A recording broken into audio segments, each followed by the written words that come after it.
పరిశుద్ధ గ్రంథము నుండి ఒక్క వచనము విందాము. గలతీలకు రాసిన పత్రిక 3వ అధ్యాయము 7వ వచనము.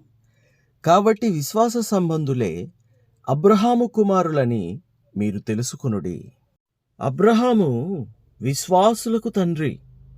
మొదటిగా అబ్రహాము విశ్వసించాడు దేవుణ్ణి. ఎలాంటి విషయాలలో అంటే అసాధ్యమైన విషయంలో అబ్రహాము దేవుణ్ణి విశ్వసించాడు. ఎలా? నీవు నీ ఇంటిని, నీ తండ్రి ఇంటిని, నీ బంధువుల యొద్ద నుండి నీవు బయలుదేరి నేను చూపించు దేశమునకు వెళ్ళుము.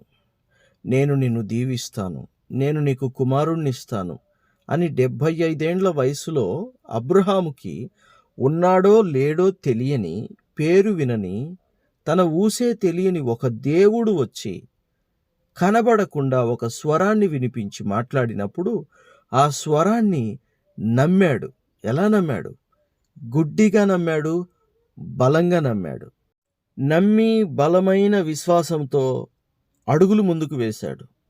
దేవుడు అన్న ప్రకారంగా అబ్రహామును దీవించాడు. మాటిచ్చిన ప్రకారంగా అబ్రహాముకు దేవుడు కుమారుణ్ణిచ్చాడు.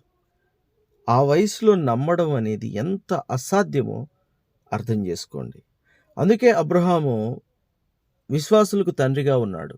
అబ్రహాము కుమారులని పిలువబడాలి అంటే మనము కూడా అలాంటి అసాధ్యమైన విషయాలలో దేవుని యందు నమ్మకం ఉంచాలి.